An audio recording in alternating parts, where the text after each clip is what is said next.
সুপ্রিয় 2021 সালের উচ্চ মাধ্যমিক পরীক্ষার্থীরা, তোমাদের সকলকে জানাচ্ছি আন্তরিক শুভেচ্ছা। আশা করি পরম করুণাময়ীর অশেষ রহমতে তোমরা সকলেই সুস্থ আছো, নিরাপদে আছো এবং ভালো আছো। আমি আল্লাহর রহমতে সুস্থ আছি। সীতাকুণ্ড সরকারি মহিলা কলেজের অনলাইন ক্লাস অফ কেমিস্ট্রি ডিপার্টমেন্টের পক্ষ থেকে তোমাদের সকলকে স্বাগতম জানাচ্ছি। প্রিয় শিক্ষার্থী, আমি আজকে রসায়ন প্রথম পত্রের মৌলের ইলেকট্রন বিন্যাস ও পর্যায়বৃত্ত দ্বন্দ্বের উপর আলোচনা করব। কিভাবে একটা অ্যাসাইনমেন্ট যদি দেওয়া হয় সেটা কিভাবে লিখতে হয় তার উপর আমি একটু ধারণা দেবো। প্রিয় শিক্ষার্থীরা, অ্যাসাইনমেন্টটা লেখার আগে তোমরা অবশ্যই খাতার উপরের দিকে প্রায় 1.5 ইঞ্চি, বাম পাশে 1 ইঞ্চি, ডান পাশে 1/2 ইঞ্চি এবং নিচের দিকে 1/2 ইঞ্চি অবশ্যই রেখে মাঝের যে অংশটা থাকবে সেই অংশের মধ্যে উত্তরপত্র লিখবে।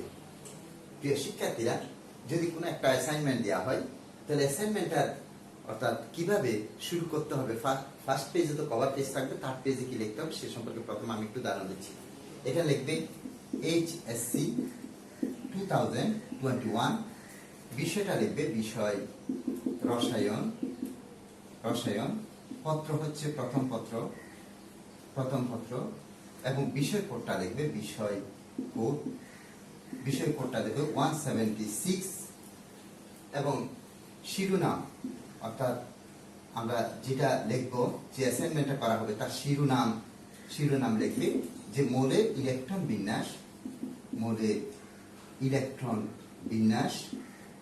বিন্যাস ও পর্যায়বৃত্ত ধর্ম। অর্থাৎ মনে করো আজকে যে অ্যাসাইনমেন্ট সেটা হচ্ছে মৌলের ইলেকট্রন বিন্যাস এবং পর্যায়বৃত্ত ধর্মের উপর আমি আলোচনা করব। প্রিয় শিক্ষার্থী, এখানে কি ধরনের প্রশ্ন হবে এবং সেটার উপর কিভাবে অ্যান্সারটা তৈরি করবে সে সম্পর্কে ধারণা দেবে। এটা তুমি তার পেজে লেখার পরে ফিফথ পেজে কি লিখবে, অর্থাৎ এটা আসলে ফার্স্ট পেজ তো কভার পেজ, সেকেন্ড পেজ এটা ধরে নাও, তার পেজে কি লিখবে সেটা আমি এখন আলোচনা করব। অর্থাৎ আসলে মনে করো সেখানে নির্দেশনা আছে 4টা, সেই নির্দেশনাগুলো তোমরা কিভাবে লিখবে সেই সম্পর্কে একটু আমি ধারণা দেব। মনে করো প্রথমে সে যে নির্দেশনা ছিল, মনে করো নির্দেশনা ক এর সমাধান। প্রিয় শিক্ষার্থীরা, নির্দেশনা কে সমাধানটা হবে যে মৌলের ইলেকট্রন বিন্যাস এবং পর্যায়বৃত্ত ধর্মের উপর যদি অ্যাসাইনমেন্ট করতে বলা হয় তাহলে প্রথমে যে নির্দেশনা ক এর যে সমাধান সেটা হবে আসলে অর্থাৎ ইলেকট্রন বিন্যাসের আলোকে মৌলের শ্রেণীবিন্যাস, ইলেকট্রন বিন্যাসের আলোকে মৌলের শ্রেণীবিন্যাস। কিভাবে শ্রেণীবিন্যাসটা লিখতে হবে প্রিয় শিক্ষার্থীরা?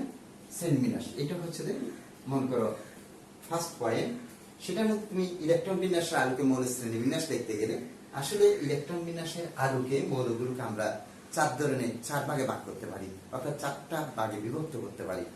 এই মৌলগুলোকে অর্থাৎ মৌলসমূহ 4 ধরনের থাকে, 4 ধরনের অর্থাৎ 4 প্রকারের মৌল আছে। একটা হচ্ছে যে তোমার বিশেষ করে S ব্লক মৌল, দ্বিতীয়টা হচ্ছে P ব্লক মৌল, তৃতীয়টি হচ্ছে D ব্লক মৌল, তার চতুর্থটি হচ্ছে F ব্লক মৌল। যে শিক্ষার্থীরা এই 4টা ব্লকের মৌল লেখার পর প্রত্যেকটা স্পেশাল ভাবে ধারণা দিতে হবে।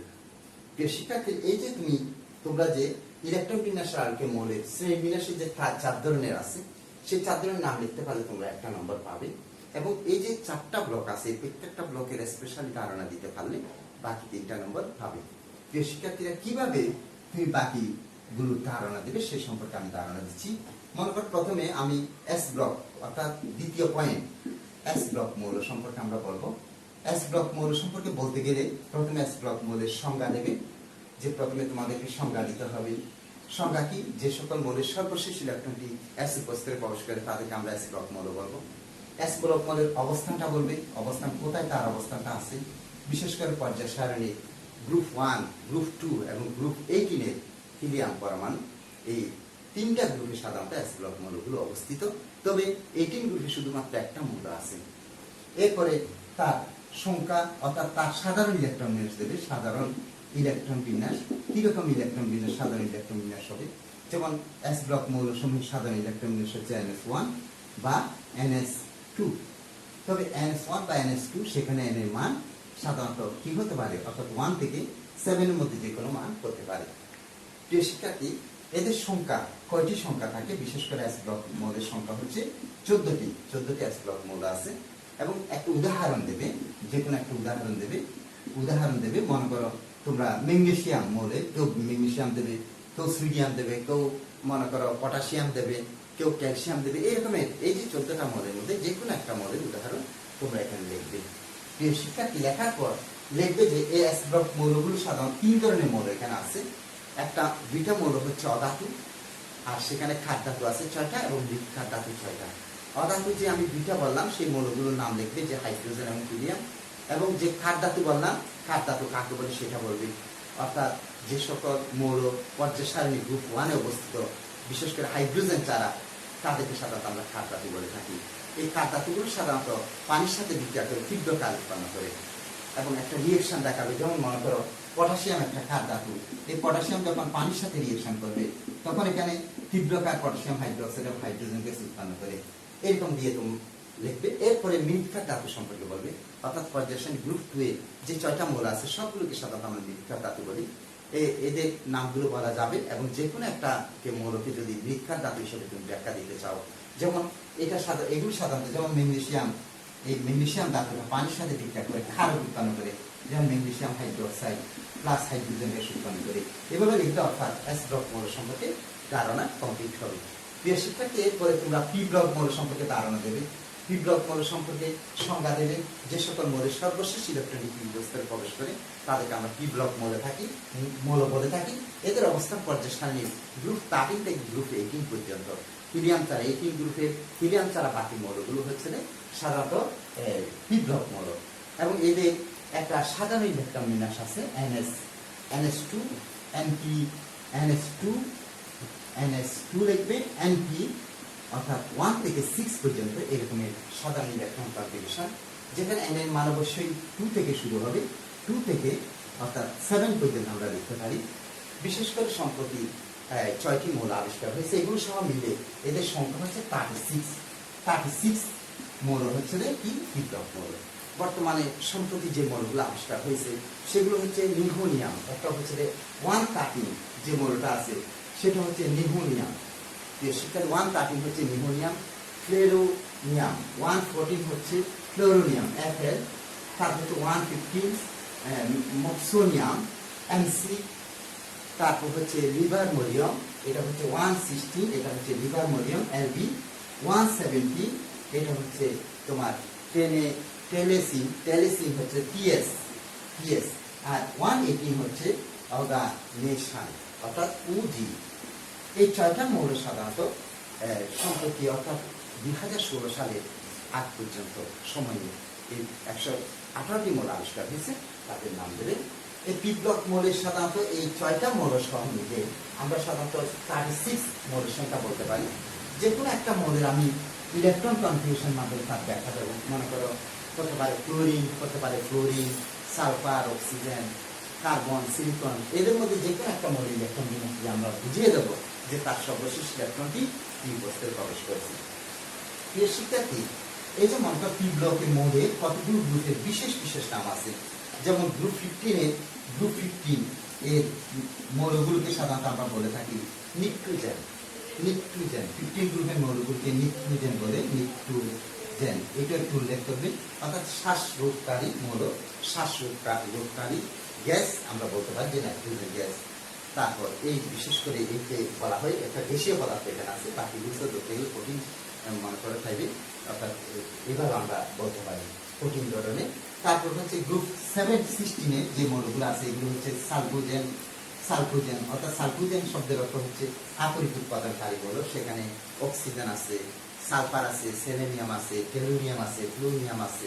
প্রথম 4টা মৌলকে আমরা সাধারণত সালফোজেন বলে থাকি। এরপর গ্রুপ 17 এর মৌলগুলোর স্পেশাল একটা নাম আছে যে হেলুজেন মানে হচ্ছে যে সামুদ্রিক লবণ উৎপাদক, অর্থাৎ সমুদ্রের পানির মধ্যে যে লবণগুলো থাকে, বিশেষ করে ক্লোরাইড, ব্রোমাইড, টাইপের এই লবণগুলোর কথা আমরা বলতে পারি।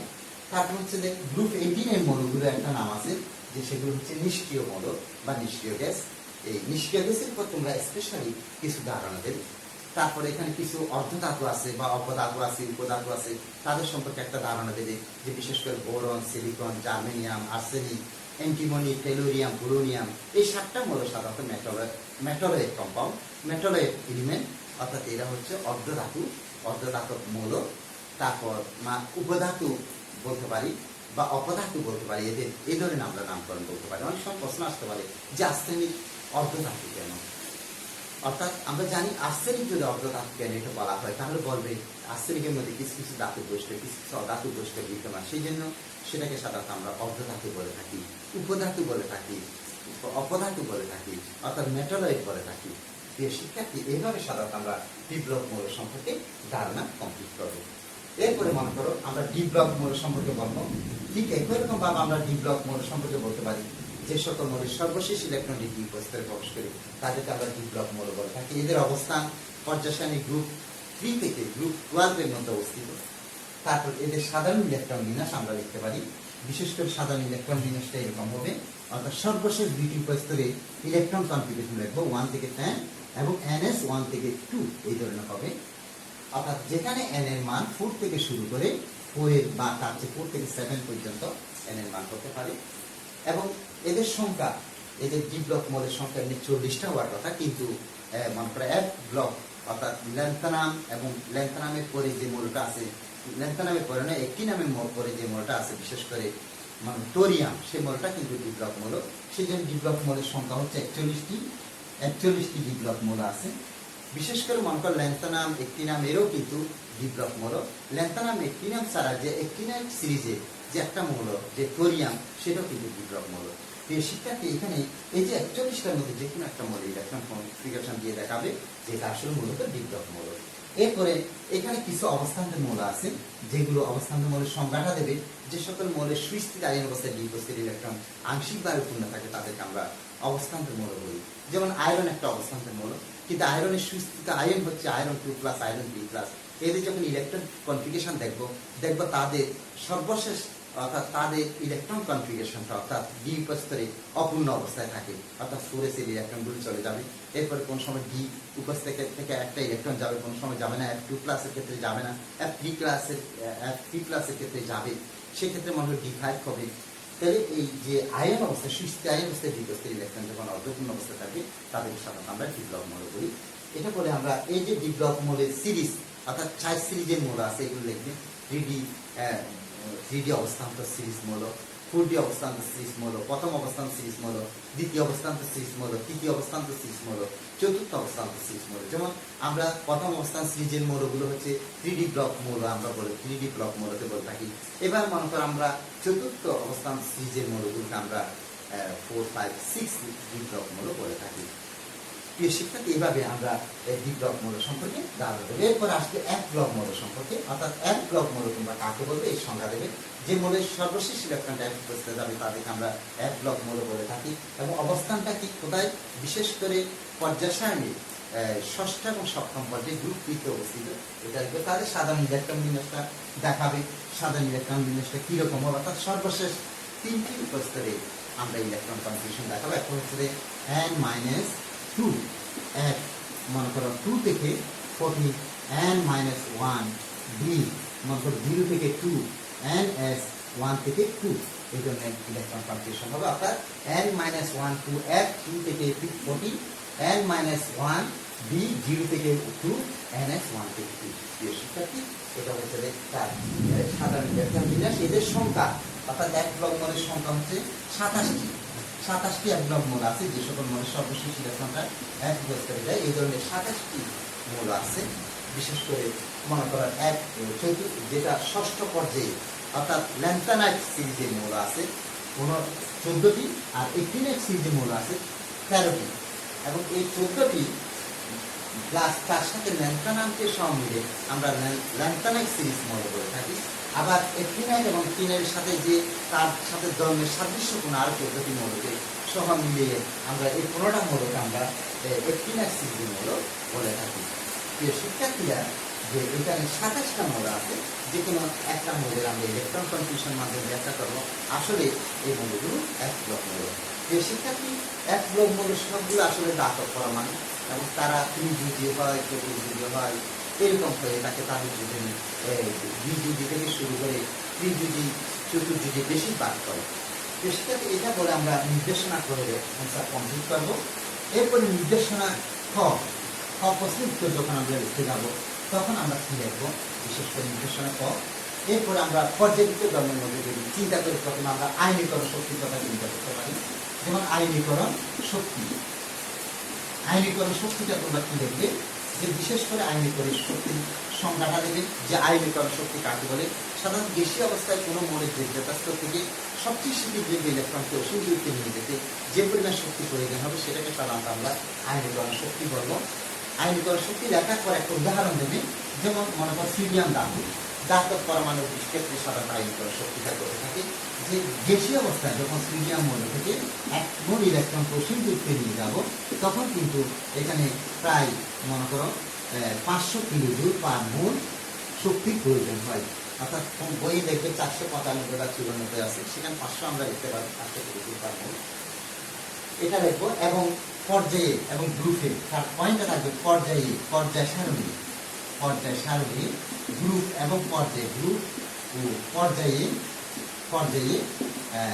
পর্যায়ে আইনীকরণ শক্তির পরিবর্তন, আইনীকরণ শক্তির পরিবর্তন আমরা আলোচনা করব।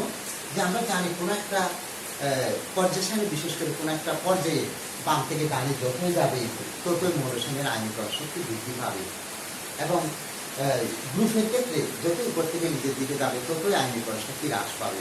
পর্যায়ে সাধারণত আইনীকরণ শক্তি বৃদ্ধি পাওয়ার কারণ হচ্ছে যে যথাস্থির ইলেকট্রন সংখ্যা বাড়তে থাকবে। যথাস্থির ইলেকট্রন সংখ্যা বাড়লে তার যথাস্থ থেকে ইলেকট্রনকে অসীম দূরত্বে সরিয়ে নিতে যথেষ্ট পরিমাণ শক্তির প্রয়োজন হবে, সেই জন্য আইনীকরণ শক্তি বৃদ্ধি পেতে থাকে। আর গ্রুপের ক্ষেত্রে আইনীকরণ শক্তি কম হওয়ার কারণ হচ্ছে, হ্রাস পাওয়ার কারণ হচ্ছে গ্রুপের ক্ষেত্রে উপর থেকে নিচের দিকে যতই যাবে ততই হ্রাস পাওয়ার মূল কারণ হচ্ছে যে নিউক্লিয়াস থেকে যে যথাস্থের দূরত্ব বেড়ে যাচ্ছে, সেই ক্ষেত্রে যে যথাস্থ থেকে ইলেকট্রন সরিয়ে নেওয়া খুবই সহজ হবে। প্রিয় শিক্ষার্থীরা, যে পর্যায়ে বিশেষ করে যে আইনীকরণ শক্তি বৃদ্ধি পায়, গ্রুপে যে হ্রাস পায়, তাহলে আমরা যদি চিন্তা করি সবচেয়ে ডানে এবং সবচেয়ে উপরে যে মৌলটা আছে সেটা হচ্ছে হিলিয়াম তথা নিষ্ক্রিয় মৌল। বিশেষ করে নিষ্ক্রিয় মৌলসমূহের আইনীকরণ শক্তি সবচেয়ে বেশি, এবং হিলিয়ামের একটা সুনির্দিষ্ট আইনীকরণ শক্তি আছে যেটা হচ্ছে 2372 কিলোজুল পার মোল। এভাবে আমরা মন্তব্য ব্যাখ্যা করে দিতে পারি।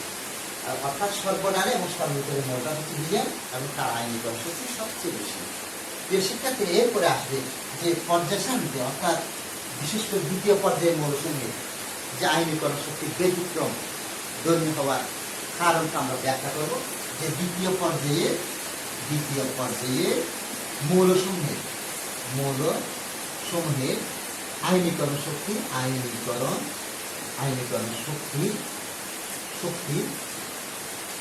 পরিবর্তনের ব্যাখ্যা। এই পয়েন্টটা আমরা দিই, আমরা সেটা লিখবো যে আমরা তো আসলে কিছুক্ষণ আগেই বলেছি কোনো একটা পর্যায়ে বাম থেকে ডানে যতই যায় ততই আইনীকরণ শক্তি বৃদ্ধি পায়। কিন্তু এখানে অনেক সময় দেখা যায় যে আইনীকরণ শক্তি কোনো ক্ষেত্রে আবার হ্রাস পায়। বিশেষ করে মনে করো দ্বিতীয় পর্যায়ে যে মৌলগুলো আছে, লিথিয়াম আছে, মনে করো লিথিয়াম করে বেরিলিয়াম আছে, বোরন আছে, কার্বন আছে, নাইট্রোজেন আছে, অক্সিজেন আছে, ক্লোরিন আছে, নিয়ন আছে। এদের কিন্তু আইনীকরণ শক্তি যদি আমরা চিন্তা করি, দেখি এটা কিলোজুল পার মোলে আমরা দেখবো যে এর আইনীকরণ শক্তি দেখা যায় যে 520 কিলোজুল পার মোল। অর্থাৎ এটা আয়নাইজেশন পটেনশিয়াল বা আইনীকরণ ধ্রুবক বা আইনীকরণ শক্তি আমরা 520। এটা দেখি যে 900, এটা 800, এটা মনে করো দেখা যায় যে 1080, আবার এটা দেখা যায় যে 1400, এটা মনে 1320, এটা আবার দেখা যায় যে মনে 1602, এটা দেখা যায় যে 1802। এই যে মনে করো এই দুটো মোড়ের মধ্যে দেখা যাচ্ছে যে আইনীকরণ শক্তি পরিবর্তন দেখা যাচ্ছে। এখানে মনে করো দেখাচ্ছে হ্রাস পাচ্ছে, অর্থাৎ এখানে নাইট্রোজেনের বেশি, এখানে বেরিলিয়ামের বেশি। যে শিক্ষার্থীরা যদি এখানে বেরিলিয়ামের আইনীকরণ শক্তি বেশি হয় আর এখানে যদি নাইট্রোজেনের আইনীকরণ শক্তি বেশি হয়, সেটা বেশি হওয়ার প্রধান কারণ হচ্ছে এই দুটো ইলেকট্রন কনফিগারেশন থেকে আমরা দেখা দেবো যে এই যে ইলেকট্রন কনফিগারেশনে দেখা যায় যে এই মোড়ে যে যথেষ্ট ইলেকট্রন এস ব্লকটি পরিপূর্ণ থাকে, আবার এখানে পি উপস্থিত একটা অর্ধপূর্ণ অবস্থায় থাকে। আমি প্রথমে বলেছিলাম যে কোনো একটা মোলে যদি সুস্থিত আয়ন অবস্থা অর্থাৎ কোনো একটা মোলের ইলেকট্রন কনফিগারেশনে যদি কোনো একটা নির্দিষ্ট স্তর পরিপূর্ণ বা অর্ধপূর্ণ অবস্থা থাকে তখন তার সুস্থিতি বেশি। সুস্থিতি যখন বেশি হবে তার আয়নীকরণ শক্তি তুলনামূলকভাবে বেশি হবে। সেক্ষেত্রে কিন্তু দেখা যায় যে বেরিলিয়ামের আয়নীকরণ শক্তি বোরনের চেয়ে বেশি, নাইট্রোজেন আয়নীকরণ শক্তি অক্সিজেনের চেয়ে বেশি। তবে এটুকু ব্যাখ্যা দিতে হবে তোমাদেরকে, বেরিলিয়াম বোরন এদেরকে ইলেকট্রন কনফিগারেশন দেখাতে হবে, অপরদিকে এখানে নাইট্রোজেন এবং অক্সিজেনের ইলেকট্রন কনফিগারেশন দেখাতে হবে। দেখাইয়ে প্রত্যেকের স্পেশালভাবে ধারণা দিতে হবে যে আসলে বেরিলিয়ামের আয়নীকরণ শক্তি বোরনের চেয়ে বেশি, আর এদিকে নাইট্রোজেন আয়নীকরণ শক্তি অক্সিজেনের চেয়ে বেশি। তার প্রধান কারণ হচ্ছে বেরিলিয়াম বোরনের চেয়ে বেশি সুস্থিত, অনুরূপভাবে ও নাইট্রোজেন অক্সিজেনের চেয়ে বেশি সুস্থিত। তার প্রধান কারণ তাদের যোগ্যতা স্তর বা একটা নির্দিষ্ট উপস্তরে ইলেকট্রন অর্ধপূর্ণ বা পরিপূর্ণ অবস্থায় থাকে। এরকম যদি হয় সেক্ষেত্রে তাদের কিন্তু আয়নীকরণ শক্তি তুলনামূলক বেশি হবে। ঠিক একইরকম ভাবে নিষ্ক্রিয় মৌলের আয়নীকরণ শক্তি বেশি হওয়ার কারণ হচ্ছে এদের যে মনে করো উপস্তরটা ইলেকট্রন দ্বারা পরিপূর্ণ থাকে, আবার ওখানে বিশেষ করে হিলিয়ামের মাত্র 2টা ইলেকট্রন থাকে, সেখানে হিলিয়ামের পরিপূর্ণ থাকে ইলেকট্রন দ্বারা পরিপূর্ণ থাকে তার যোগ্যতা স্তরটি। সেই জন্য সাধারণত তাদের সুস্থিতি বেশি হওয়ার কারণে আয়নীকরণ শক্তি তুলনামূলকভাবে বেশি হয়। তার সুস্পষ্ট ব্যাখ্যা তোমাদেরকে দেখাতে হবে। প্রিয় শিক্ষার্থীরা, এরপর 4 নম্বর পয়েন্টটা হচ্ছে যে মনে করো আয়নীকরণ শক্তি মনে করো বিশেষ করে দ্বিতীয় পর্যায়ে মৌলসমূহে আয়নীকরণ শক্তির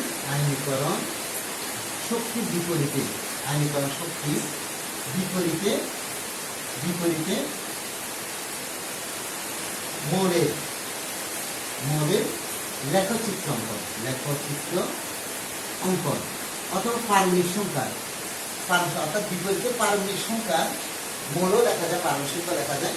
অর্থাৎ আমরা যদি এরকম একটা গ্রাফ অঙ্কন করি, মনে করো এখানে যদি মৌলের কথা বলি যে লিথিয়াম, তার বেরিলিয়াম, তার বোরন, কার্বন, নাইট্রোজেন, অক্সিজেন, তারপর হচ্ছে ফ্লোরিন, তারপর হচ্ছে নিয়ন, এরকম দেখতে পারো। অথবা পারমাণবিক সংখ্যা দেখাতে পারি। এখানে পারমাণবিক সংখ্যা দেখাবে। এখানে যদি মৌল লেখো তাহলে মৌল লিখবে, এখানে মৌলগুলো লিখলাম। আর এখানে মনে করো আয়নীকরণ শক্তি বা আয়নীকরণ বিভব লিখবো, আয়নীকরণ শক্তি বা আয়নীকরণ বিভব লিখবো কিলোজুল পার মোল। এখানে মনে করো আমরা বিশেষ করে মনে করো 500 এবং 1000 এভাবে দিতে পারি। অর্থাৎ লিথিয়ামের তো মনে করো 520, তারপর এটা হচ্ছে কি মনে করো বেরিলিয়ামের 900, তারপর বোরনের হচ্ছে 800, আবার কার্বনের হচ্ছে মনে করো প্রায় 1200, এটা হচ্ছে প্রায় 1400, এটা হচ্ছে প্রায় 1300, এটা হচ্ছে প্রায় 1600, এটা হচ্ছে 1800। তাহলে এই জন্য একটা বক্র আকারের একটা গ্রাফ আমরা পাবো। অর্থাৎ এখানে মনে করো আয়নীকরণ শক্তি এই জায়গার মধ্যে বিশেষ করে এটা হচ্ছে লিথিয়ামের জন্য, এটা বেরিলিয়ামের জন্য, এটা বোরনের জন্য, এটা কার্বনের জন্য, এটা নাইট্রোজেনের জন্য, এটা অক্সিজেনের জন্য, এটা ফ্লোরিনের জন্য, এটা নিয়নের জন্য। যদি এখানে মৌলগুলো লেখো, এখানে তোমার পারমাণবিক সংখ্যা লিখতে পারো, অর্থাৎ পারমাণবিক সংখ্যা এদিকে বাড়তেছে দেখাতে পারো, এখানে আয়নীকরণ শক্তি বৃদ্ধি পাচ্ছে। অর্থাৎ আয়নীকরণ শক্তি বৃদ্ধি পারমাণবিক সংখ্যা লিখে তোমরা একটা লেখচিত্র অঙ্ক দেখাতে পারো। তাহলে তোমার এই পক্ষে অর্থাৎ এই নির্দেশনা প্রয়োগ সমাধানটা কমপ্লিট করো। তো শিক্ষার্থীরা এই করে যাবো নির্দেশনা প্রয়োগ সমাধান। নির্দেশনা গড়ের অ্যান্সার যখন এটা নিয়ে আলোচনা করবো, অর্থাৎ গড় লিখবো, এরপর আমাদের নির্দেশনা গড়ের সমাধানটা আমরা কীভাবে দেখাবো সে সম্পর্কে ধারণা দেবো। প্রিয় শিক্ষার্থীরা, নির্দেশনা গড়ের সমাধানটা সাধারণত ইলেকট্রন আসক্তির উপর, অর্থাৎ এখানে প্রথম পয়েন্টটা সাধারণত লিখবে ইলেকট্রন আসক্তি কি সেটা লিখবে। যে আমরা জানি বেশি অবস্থায় কোনো মৌলের যোগ্যতা স্তরে অসীম গুরুত্ব থেকে 1 মোল ইলেকট্রন যদি সংযুক্ত করি তখন সেখানে একটা নির্দিষ্ট পরিমাণ শক্তি নির্গত হবে। সেই নির্গত শক্তিকে সাধারণত আমরা ইলেকট্রন আসক্তি বলে থাকি। বিশেষ করে আমরা দেখাতে পারি যেমন ক্লোরিনের ইলেকট্রন আসক্তি, মানে ক্লোরিন যখন বেশি অবস্থায় যখন ইলেকট্রন গ্রহণ করবে যে ক্লোরাইড আয়নে পরিণত হবে তখন কিন্তু সেখানে একটা নির্দিষ্ট পরিমাণ শক্তি নির্গত হবে। সেই নির্গত শক্তির পরিমাণ হচ্ছে -348 কিলোজুল পার মোল। এটা আসলে ক্লোরিন হচ্ছে সর্বোচ্চ মনে করি ইলেকট্রন আসক্তি বিশিষ্ট একটা মৌল। সেই ইলেকট্রন আসক্তির সংজ্ঞা দিয়ে আমরা এটা উদাহরণ দেবো বিদেশি অবস্থায় মনে করো ক্লোরিনের যে যথেষ্ট একমন ইলেকট্রন যখন আসলো তখন এটা ক্লোরাইডে পরিণত হলো, তখন এক বিদ্যুৎ তাপ সেখান থেকে নির্গত হবে। যে শিক্ষার্থী ঠিক এরকম পর্যায় এবং গ্রুপে ইলেকট্রন আসক্তির পরিবর্তন দেখা পর্যায় সারণী পর্যায়ে এবং গ্রুপে ইলেকট্রন আসক্তির পরিবর্তন এই পরিবর্তনটা দেখাবে।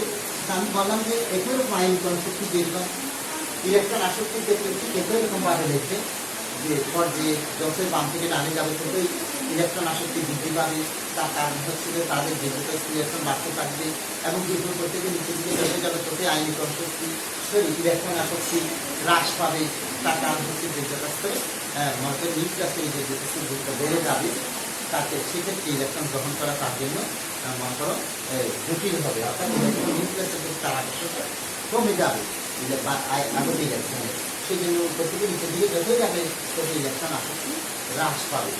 এই শিক্ষার্থী এখানে একটা পয়েন্ট আছে, বিশেষ করে গ্রুপের ক্ষেত্রে এখানে পর্যায়ের ক্ষেত্রে আমি জানালাম। এখানে গ্রুপের ক্ষেত্রে বিশেষ করে গ্রুপ বলতে আমরা বুঝি বিশেষ করে দ্বিতীয় পর্যায়ে মৌলসমূহের, অর্থাৎ দ্বিতীয় পর্যায়ে মৌলসমূহের ব্যতিক্রম দ্বিতীয় পর্যায়ে মৌলসমূহের ইলেকট্রন আসক্তি তৃতীয় পর্যায়ের মৌলের তুলনায় মৌলসমূহের তুলনায় বেশি কেন বেশি পাওয়ার কারণ এই যে মনে করো আমরা তো বললাম যে কিছুক্ষণ আগে বললাম গ্রুপের উপর থেকে নিচের দিকে যতই যাবে ততই আয়নীকরণ শক্তি ইলেকট্রন আসক্তি হ্রাস পাবে। কিন্তু এখানে আমরা দেখতে পাচ্ছি দ্বিতীয় পর্যায়ের মৌলসমূহের তুলনায় তৃতীয় পর্যায়ের মৌলের ইলেকট্রন আসক্তি তুলনামূলকভাবে বেশি। যেমন মনে করো লিথিয়াম, তারপর সোডিয়াম, তারপর এখানে আছে মনে করো beryllium, magnesium, boron, aluminium, carbon, silicon, nitrogen, phosphorus, তারপর হচ্ছে অক্সিজেন, সালফার, তারপর হচ্ছে ক্লোরিন। এই যে মনে করো এই যে দ্বিতীয় পর্যায়ের মৌল লিথিয়ামের তুলনায় সোডিয়ামের ইলেকট্রন আসক্তি বেশি, আবার বেরিলিয়ামের তুলনায় ম্যাগনেসিয়ামের বেশি, অ্যালুমিনিয়াম তুলনায় বোরন তুলনায় অ্যালুমিনিয়ামের বেশি, কার্বনের তুলনায় সিলিকনের বেশি, নাইট্রোজেনের তুলনায় ফসফরাসের বেশি, অক্সিজেনের তুলনায় সালফারের বেশি, ক্লোরিনের তুলনায় ক্লোরিনের বেশি। এটা হওয়ার প্রধান কারণটা কি সেটা ব্যাখ্যা করতে হবে। তবে আমরা জানি দ্বিতীয় পর্যায়ের মৌলসমূহের ইলেকট্রনগুলো নিউক্লিয়াসের খুব নিকটে থাকে, সেই জন্য সেখানে ইলেকট্রন ঘনত্ব তুলনামূলকভাবে বেশি থাকে। তাই আগত ইলেকট্রনকে যে নিউক্লিয়াস কর্তৃক বিকর্ষিত হয়, যার কারণে তাদের ইলেকট্রন আসক্তিটা কমে যায়। কিন্তু এদের মনে করো ইলেকট্রনগুলো তৃতীয় পর্যায়ে অর্থাৎ তৃতীয় শক্তি স্তরে একটা সুনির্দিষ্ট দূরত্বে থাকার কারণে নিউক্লিয়াসের প্রতি আগত ইলেকট্রন আকর্ষণ বেড়ে যায়। আকর্ষণ বেড়ে যাওয়ার কারণে এদের আয়নীকরণ শক্তি এদের ইলেকট্রন আসক্তি তুলনামূলকভাবে দ্বিতীয় পর্যায়ের মৌলের তুলনায় বেশি। অর্থাৎ এই যে মনে করো এই যে আমরা এরপরে বিশেষ করে এটা দেখা দেওয়ার পরে 4 নম্বর পয়েন্ট হবে, যে 4 নম্বর পয়েন্ট হচ্ছে বিশেষ করে ক্লোরিন, ব্রোমিন, আয়োডিন এদের ইলেকট্রন আসক্তির ক্রমটা তোমরা ব্যাখ্যা করবে। ক্রমটা কিরকম হবে? প্রিয় শিক্ষার্থী, আমরা জানি কিছুক্ষণ আগে আমি বলেছি যে দ্বিতীয় পর্যায়ের মৌলসমূহের ইলেকট্রন আসক্তি তৃতীয় পর্যায়ের মৌলের তুলনায় কম। সেক্ষেত্রে আমরা বুঝতে পারতেছি যে ক্লোরিনের ইলেকট্রন আসক্তি ক্লোরিনের চেয়ে কম, আবার ক্লোরিনের চেয়ে কম হচ্ছে ব্রোমিন এবং আয়োডিনের ইলেকট্রন আসক্তি। মেইনলি আমরা যদি চিন্তা করি দেখো ক্লোরিনের ইলেকট্রন আসক্তি সবচেয়ে বেশি, তারপর ক্লোরিন, তারপর হচ্ছে ব্রোমিন, তারপর হচ্ছে আয়োডিন। যে শিক্ষার্থীরা এটার প্রধান কারণ হচ্ছে যে তৃতীয় পর্যায়ের মৌলসমূহের এই ইলেকট্রন গ্রহণের আকর্ষণটা সাধারণত বেশি, এখানে ইলেকট্রনকে বিকর্ষণ করে, এখানে আকর্ষণ করে তবে তুলনামূলকভাবে কম, অনেক কম, এখানে আকর্ষণ করতে হবে অনেক কম। কিন্তু আমি নিষ্ক্রিয় মৌলসমূহের কথা যদি চিন্তা করি দেখবো আসলে তাদের একেবারে কম। আবার এখানে ইলেকট্রন আসলে দেখবে যদি কোনো একটা মৌলের সুস্থিত আয়ের বা অন্তঃপূর্ণ অবস্থায় বা মনে করো পরিপূর্ণ অর্থাৎ সুস্থিত অবস্থা থাকে তখন তাদের ইলেকট্রন আসক্তির মানটা পজিটিভ হয়। এটাও এখানে একটু ধারণা দিতে পারো। তাহলে আমি বিশেষ করে এই যে ক্লোরিন ফ্লোরিন ব্রোমিন আয়োডিন, এদের যদি ইলেকট্রন আসক্তির কথা চিন্তা করি, তাদের এই ইলেকট্রন আসক্তির উপর যদি তাদের একটা আমি লেখচিত্র দেখাবো, যে লেখচিত্রটা কিরকম হবে। বিশেষ করে আমরা জানি ক্লোরিনের ইলেকট্রন আসক্তি হচ্ছে -333 কিলোজুল পার মোল।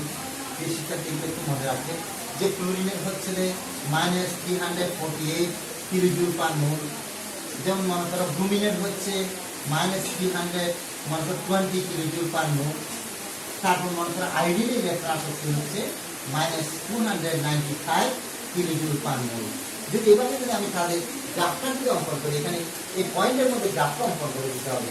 যেদিকে যদি আমি পারমাণবিক সংখ্যাটা দেখি, এদিকে যদি ইলেকট্রন আসক্তির কথা বলি, তাহলে এখানে পারমাণবিক সংখ্যা যদি ফ্লুরিন হচ্ছে 9, তার ফ্লুরিন হচ্ছে 17, ব্রোমিনের হচ্ছে 35, আয়োডিন হচ্ছে 53, তাহলে আমরা দেখবো আসলে ফ্লুরিনের ইলেকট্রন আসক্তি যদি এরকম হয়, ফ্লুরিনের এতটুকু হবে, ব্রোমিনের এটুকু হবে, আয়োডিনের এরকম হবে, এরকম একটা আমি গ্রাফ অঙ্কন করতে পারবো।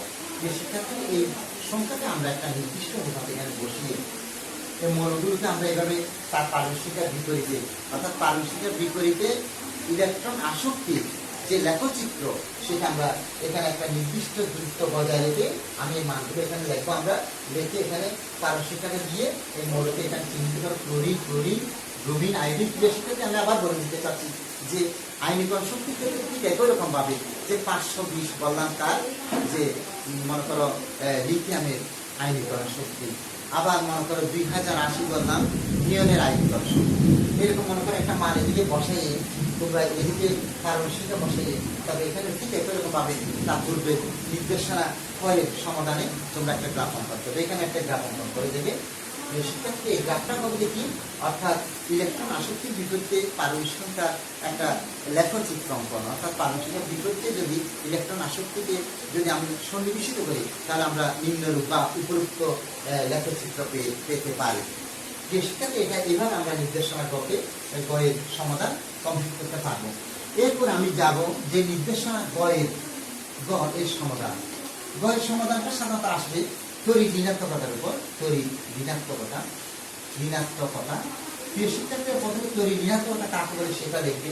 যে আমরা তো জানি যে কোনো একটা যৌগের নির্দিষ্ট একটা মোলে ইলেকট্রন টেনে নেওয়ার যে একটা ক্ষমতা, সেটাকে সাধারণত আমরা তড়িৎ ঋণাত্মকতা বলে থাকি। বিশেষ করে সবচেয়ে বেশি তড়িৎ ঋণাত্মকতা সবচেয়ে বেশি হচ্ছে ফ্লুরিনের, এবং ফ্লোরিন স্কেলে তার মানটা হচ্ছে 4। আর নিষ্ক্রিয় মৌলসমূহে সাধারণত তড়িৎ ঋণাত্মকতা 0, তাদের কোনো তড়িৎ ঋণাত্মকতা নেই।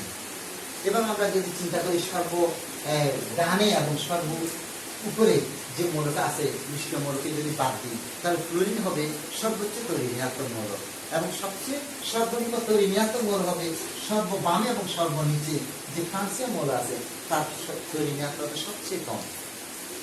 প্রিয় শিক্ষার্থীরা এখন এরপরে পয়েন্টটা দেবে যে পর্যায় সারণী, পর্যায়ে এবং গ্রুপে ঠিক একই রকম ভাবে যে আয়নীকরণ শক্তি, ইলেকট্রন আসক্তি, তড়িৎ ঋণাত্মকতা যে পর্যায়ে এবং গ্রুপে কি পরিবর্তিত হয় সে সম্পর্কে ব্যাখ্যা দেবে। যে এখানে তড়িৎ ঋণাত্মকতা বাম থেকে ডানে যতই যাবে ততই বৃদ্ধি পাবে, উপর থেকে নিচের দিকে যতই যাবে ততই হ্রাস পাবে। অর্থাৎ এখানে একটা কথা মনে রাখবে, ধনাত্মক চার্জ বৃদ্ধির সাথে সাথে তড়িৎ ঋণাত্মকতা বৃদ্ধি পায়। ধনাত্মক চার্জ বাড়লে সেখানে অবশ্যই তড়িৎ ঋণাত্মকতা বৃদ্ধি পাবে। যেমন আমি মনে করো তোমাকে যদি বলে আয়রনের তড়িৎ ঋণাত্মকতা, আমরা জানি 1.8, কিন্তু আয়রন 3+ তড়িৎ ঋণাত্মকতা তার চেয়ে বেশি, আবার আয়রন 3+ তড়িৎ ঋণাত্মকতা আরো বেশি। যেমন এটা 1.8 বললাম যে আয়রনের তড়িৎ ঋণাত্মকতা, কিন্তু আয়রন 2+ তড়িৎ ঋণাত্মকতা হচ্ছে 1.85, আর ফেরিকের হচ্ছে 1.95। এই যে তড়িৎ ঋণাত্মকতা আমি বললাম যে এখানে আমরা মনে করো 1.8, অর্থাৎ চার্জ বৃদ্ধির সাথে সাথে তড়িৎ ঋণাত্মকতা বৃদ্ধি পায়। ঠিক এরকম ভাবে সোডিয়াম আয়নের তড়িৎ ঋণাত্মকতা যা দেখবে, ম্যাগনেসিয়াম 2+ তড়িৎ ঋণাত্মকতা আরো বেশি, অ্যালুমিনিয়াম 3+, এখানে চার্জ বৃদ্ধি পাচ্ছে, অর্থাৎ তড়িৎ ঋণাত্মকতা ধাপে ধাপে বৃদ্ধি পাবে।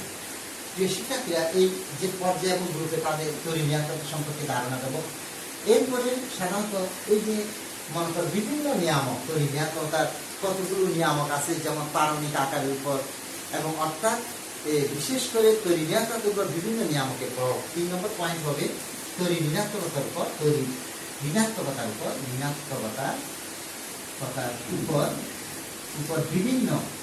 বিভিন্ন নিয়ামকের প্রভাব। প্রিয় শিক্ষার্থী, এখানে আমরা তিনটা নিয়ামকের কথা বলবো। বিশেষ করে একটা নিয়ামক হচ্ছে যে পারমাণবিক আকার, অর্থাৎ পারমাণবিক আকার, পারমাণবিক আকার। এটা হচ্ছে একটা তড়িৎ ঋণাত্মকতার উপর এই মন্ত্র পারমাণবিক আকারে বা পারমাণবিক চার্জে প্রভাব। 2 নম্বরে আমরা লিখবো নিউক্লিয় চার্জ, অর্থাৎ নিউক্লিয় চার্জ, নিউক্লিয় চার্জ। একটা ইলেকট্রন বিন্যাস, ইলেকট্রন বিন্যাস। এই তিনটার উপর আমরা ব্যাখ্যা দেব।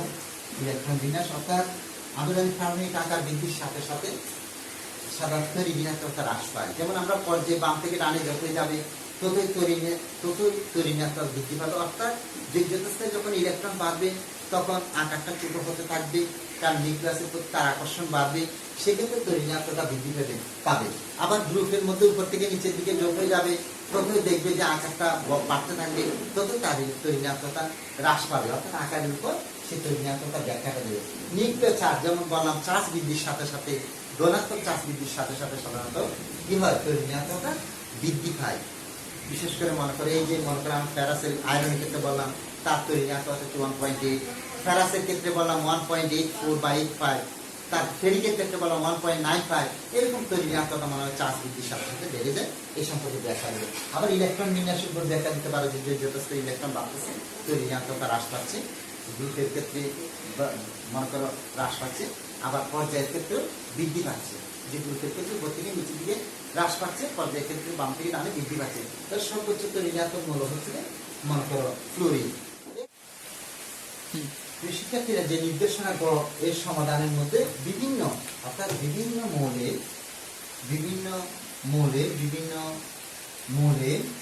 মৌলের তড়িৎ ঋণাত্মকতার মান সাধারণত আমরা নিম্নরূপ দেখাতে পারি। যে আমরা জানি যে কোন একটা মনে করো এই যে মনে করো এটা একটা মনে করো ইলেকট্রন, এটা একটা মনে করো পর্যায়ের সামনে ধরে নিলাম, এগুলো কতগুলো দ্বিতীয় পর্যায়ে, এটা তৃতীয় পর্যায়ের মৌলগুলো যে তৈরি ঋণাত্মকতা কিভাবে আমরা দেখাবো। যেমন হাইড্রোজেন, এটা হচ্ছে লিথিয়াম, এটা হচ্ছে বেরিলিয়াম, এটা হচ্ছে বোরন, এটা হচ্ছে কার্বন, এটা হচ্ছে নাইট্রোজেন, এটা হচ্ছে অক্সিজেন, এটা হচ্ছে ক্লোরিন, এটা হচ্ছে নিয়ন। এরকম আমরা দেখাতে পারি। যেমন সোডিয়াম, তারপর ম্যাগনেসিয়াম, তারপর aluminium, silicon, phosphorus, sulphur, chlorine, argon. এদের ঋণাত্মকতা অবশ্যই জিরো। এই ঋণাত্মকতা 2.1 মনে করো। এই ঋণাত্মকতা আমরা জানি যে 4.0 মনে করো, এটা 3.5, এটা 3.0, এটা 2.5, এটা 2.0, 1.5, 1.0, এটা 0.9। এবার আমরা লিখতে পারি 0.9। তারপর লিখতে পারি 1.2, এটা লিখতে পারি আস্তে আস্তে হ্রাস পাবে। যেমন এটা 2.4, এটা 2.5, তারপর এটা মনে করো 2.1, এটা লিখতে পারি যে 1.3, এভাবে লিখতে পারি। ক্লোরিন হচ্ছে 3.0, আবার মনে করো যে ব্রোমিনের হচ্ছে 2.8, আয়োডিন হচ্ছে 2.5। এই জন্য একটা চার্ট তোমরা দেখো। অর্থাৎ আমি দেখাতে চাচ্ছি যে বাম থেকে পরিবেশ থেকে আমি এখানে ঋণাত্মকতার মানগুলো দেখলাম যে বাম থেকে ডানে যত যাচ্ছে তত বৃদ্ধি পাচ্ছে, হ্রাস পাচ্ছে। এখানে ঋণাত্মক সর্বোচ্চ ঋণাত্মক মূল্য হচ্ছে ক্লোরিন। এর একটা ব্যাখ্যা এখানে রয়েছে। শিক্ষার্থী অর্থাৎ ক্লোরিন যে সর্বোচ্চ ঋণাত্মক মূল্য তার একটা ব্যাখ্যা এখানে দিয়ে কমপ্লিট করবো। শিক্ষার্থীরা তাহলে আজকে এতটুকু থাকুক। তোমরা সবাই সুন্দরভাবে অ্যাসাইনমেন্টটা কমপ্লিট করবে আশা করছি। এতটুকু থাকুক। তোমরা সবাই সুস্থ থাকো, নিরাপদে থাকো, ভালোই থেকো এবং সরকার কর্তৃক নির্ধারিত স্বাস্থ্যবিধি সবসময় মেনে চলবে এই আশাবাদ ব্যক্ত করছি। সবাইকে আন্তরিক ধন্যবাদ। আল্লাহ হাফেজ।